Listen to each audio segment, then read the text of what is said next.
Now, I know it sounds so obvious hearing those two stories back to back, but it wasn't until a few years ago, in my mid-20s, that Elle pieced together that my brother had unknowingly warned us about a murderer who spent multiple nights casing our home. Comment? Wait, was he in your house? Since your brother said he was at the end of the hallway, not in a window? OP. It had to be through the window. I definitely remember him saying at the end of the hallway, because it painted a horrible image for me as a kid, but it must have just been poor wording. Also, I detailed the layout of the hallway and the doors, but forgot to mention there's no way up to the balcony on my end, other than through that door. This means my brother had to see him through. The door right next to his room on his way back from the bathroom. I say this all with uncertainty because I'll have never actually told my brother the story our mom told me. I just asked him if he remembered the man in stripes, but he said he only vaguely remembers. He has an awful memory. Recently, I've been wanting to tell him the full story to see if it jogs his memory, which is why I posted it here. I'll post an update here if that happens. Oh, wow. Sorry for the lack of update so far. I've been super busy sick this week and totally didn't expect this story to get as much attention as it did. I spoke with my mom and brother separately about the stories. First, my mom corrected my memory about what she found out from the police. It wasn't someone that had escaped.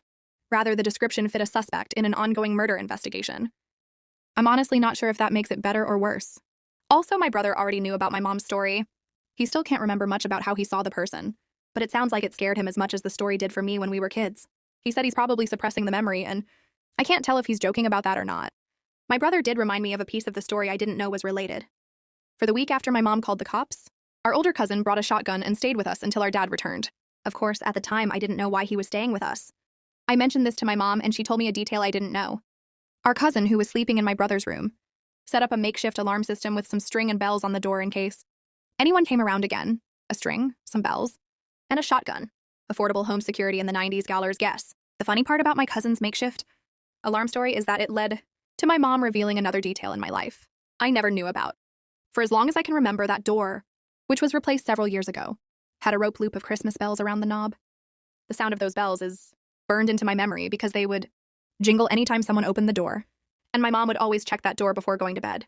As I got older and started doing more work around the house, I would have to use that door a lot and would get annoyed by it falling off every time I opened the door.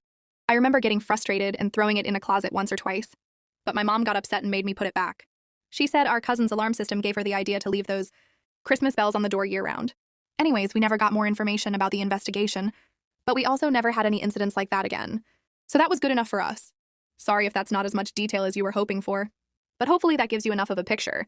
I probably won't bother my family about this again, but I appreciate all the kind words said here, and I'm glad you enjoyed my story.